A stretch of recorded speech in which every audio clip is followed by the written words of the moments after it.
राधे राधे भक्तों, हम इस सावन मास के पवित्र दिनों में श्रवण करेंगे महादेव के 8वें ज्योतिर्लिंग की कथा। दक्षिण भारत में समुद्र किनारे स्थित रामेश्वर ज्योतिर्लिंग की कथा। स्कंद पुराण में कहा गया है, जो मनुष्य भगवान श्री रामचंद्र द्वारा स्थापित रामेश्वर ज्योतिर्लिंग को एक बार भी दर्शन कर लेता है, वो भगवान शंकर के सानिध्य मोक्ष को प्राप्त करता है।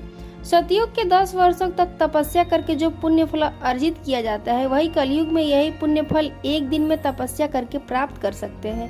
परंतु इन सब से ऊपर जो मनुष्य इस कलयुग में भगवान रामेश्वर का दर्शन कर लेते हैं, उन्हें वही पुण्य फल अनेक गुना होकर प्राप्ति क्षण होता है और इसमें कोई संशय नहीं है। ये वही तीर्थ स्थान है जहाँ सभी देवतागण, ऋषि मुनि और प्रीतिजन निवास करते हैं। श्री रामचंद्र द्वारा स्वयं स्थापित किया गया ये रामेश्वर ज्योतिर्लिंग अत्यंत पुण्य प्रदायक है। जो व्यक्ति रामेश्वर ज्योतिर्लिंग की पूजा गाय के दूध से करता है, वह अपनी 21 पीढ़ियों को उद्धार कर देता है।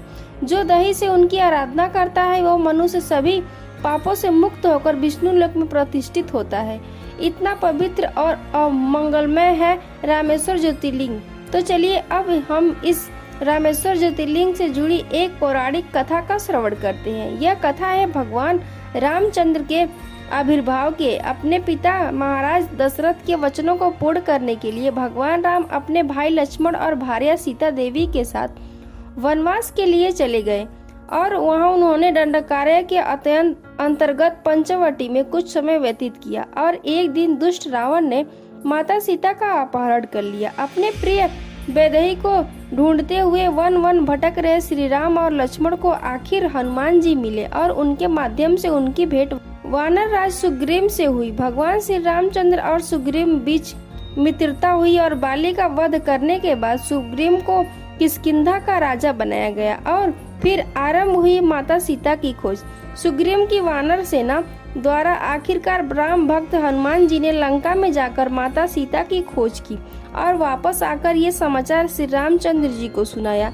इस समाचार से अत्यंत हर्षित श्री रामचंद्र और सुग्रीव ने अपनी संपूर्ण सेना के साथ उसी क्षण दक्षिण समुद्र की ओर प्रस्थान किया। कुछ दिनों का अंतर तय करने के बाद श्री राम, लक्ष्मण, सुग्रीव और अन्य महानायकों के साथ संपूर्ण वानर सेना समुद्र तट पर तो पहुंच गई, लेकिन अब प्रश्न था कि इतनी विशाल सेना को समुद्र पार कैसे करवाया जाए। जब श्री राम और अन्य मंत्रीगण इस समस्या पर विचार कर रहे थे, तभी रावण के भाई विभीषण का उस स्थान पर आगमन हुआ। वे इसी स्थान पर भगवान श्री रामचंद्र के प्रति शरणागत हुए थे, तो श्री राम ने उन्हें स्वीकार किया। अब फिर एक बार वही समस्या सबके सामने आ गई कि आखिर कैसे इस समुद्र को पार किया जाए। सुग्रीव ने सुझाव दिया कि हम अनेक छोटी बड़ी नौकाओं में समुद्र पार करेंगे, लेकिन विभीषण ने सुझाव दिया कि श्री राम को समुद्र से प्रार्थना करनी चाहिए ताकि वे उन्हें उस पार जाने के लिए मार्ग प्रदान करें। लेकिन लक्ष्मण भी इस बात से सहमत नहीं हुए, उन्होंने क्योंकि वो जानते थे कि श्री राम अपने धनुष के टंकार मात्र से इस संपूर्ण समुद्र को भी सुखा सकते हैं। फिर उन्होंने प्रार्थना करने की क्या आवश्यकता है, लेकिन श्री राम अत्यंत दयालु थे, उनके लिए दंड से पहले शाम आता है। इसीलिए उन्होंने निर्णय लिया कि वे सबसे पहले शांतिपूर्वक से समुद्र से प्रार्थना करेंगे और अगर समुद्र ने उनकी याचना पर विचार नहीं किया तो फिर वे अपने धनुष बाण का प्रयोग करेंगे। श्री राम ने सुग्रीव से कहा कि वानर सेना की संख्या अत्यंत विशाल है, इतनी बड़ी मात्रा में उन सभी को समुद्र कराने में समय अधिक लग जाएगा और इस समय का लाभ शत्रु सरलता से उठा सकता है, इसीलिए यह उपाय संभव नहीं है। आखिर 3 दिन तक श्री राम ने समुद्र देव की प्रार्थनाएं अर्पित की। चौथे दिन की सुबह हो गई, लेकिन समुद्र किसी भी स्थिति में झुकने के लिए तैयार नहीं दिख रहा था।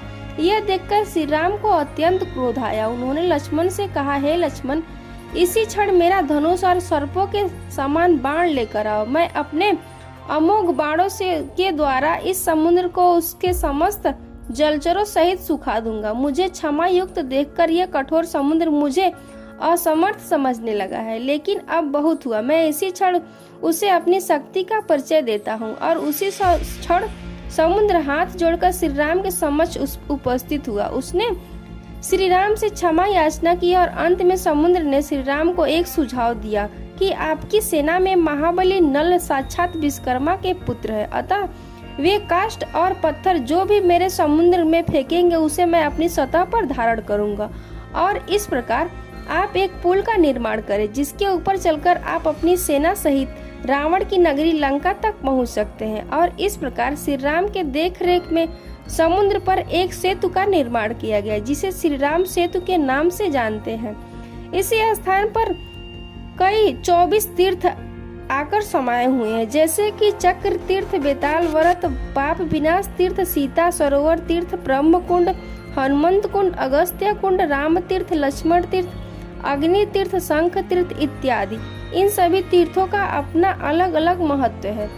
इस प्रकार सेतु बंध से होकर भगवान श्री राम लंका पार कर गए। वहां उन्होंने रावण से युद्ध किया। कुंभकर्ण, इंद्रजीत सहित रावण और उसकी संपूर्ण सेना का नाश करने के बाद श्री राम वापिस राम सेतु पर आए।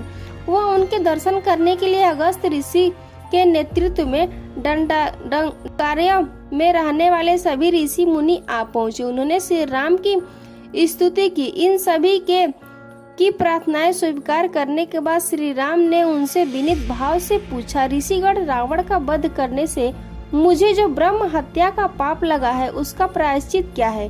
तब सभी ऋषियों ने सुझाव दिया कि आप जगत के पालनहार भगवान शिव की स्थापना कर उनकी पूजा करें। यहाँ आप जिस शिवलिंग की स्थापना करेंगे उसका दर्शन करने मात्र से मनुष्य को काशी विश्वनाथ के दर्शन से प्राप्त पुण्य फल का 1000 गुना फल मिलेगा। यह शिवलिंग संपूर्ण संसार में आपके ही नाम से प्रख्यात होगा। ऋषियों की बात शिरोधार्य करते हुए श्री राम ने हनुमान जी को कैलाश पर शिवलिंग लेने भेजा, लेकिन शिवलिंग की स्थापना का समय मात्र 2 मुहूर्त था और हनुमान जी को आने में विलम्ब हो गया। इसीलिए माता सीता ने बालू से एक शिवलिंग बनाया और उसी की स्थापना श्री राम द्वारा की गई। वहां उन्होंने षोडश उपचार से विधि पूर्वक भगवान शिव की आराधना की और उन्हें प्रसन्न किया।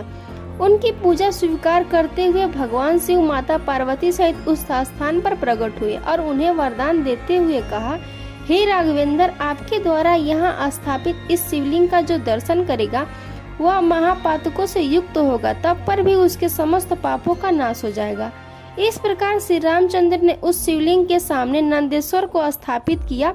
तत्पश्चात धनुष को कोटि से रामेश्वर शिव के अभिषेक के लिए धरती चीरकर एक कूप तैयार किया गया और फिर उसमें से जल लेकर उन्होंने भगवान शिव का अभिषेक किया। वही पुण्यम तीर्थ आज कोटि तीर्थ के नाम से जाना जाता है और जिस शिवलिंग की स्थापना भगवान श्री रामचंद्र ने की थी उसे आज हम रामेश्वर ज्योतिर्लिंग के नाम से जानते हैं। रामेश्वर ज्योतिर्लिंग तमिलनाडु में स्थित रामेश्वरम द्वीप पर स्थित है। ये 4 धामों में प्रमुख माना जाता है और माना जाता है कि इस मंदिर का निर्माण 12वीं शताब्दी के पांड्या वंश के राजाओं ने किया था। रामेश्वर ज्योतिर्लिंग की यह कथा और उसका महात्म्य अनंत है, लेकिन इसका पुण्य फल प्राप्त करने के लिए एक बार जाकर रामेश्वर महादेव के दर्शन करने ही पड़ेंगे। हमें आशा है कि भगवान शिव के विभिन्न ज्योतिर्लिंगों की यह कथा श्रृंखला आपको पसंद आ रही होगी और हम आपसे मिलेंगे बहुत जल्द एक और ज्योतिर्लिंग की कथा लेकर। जय सीताराम।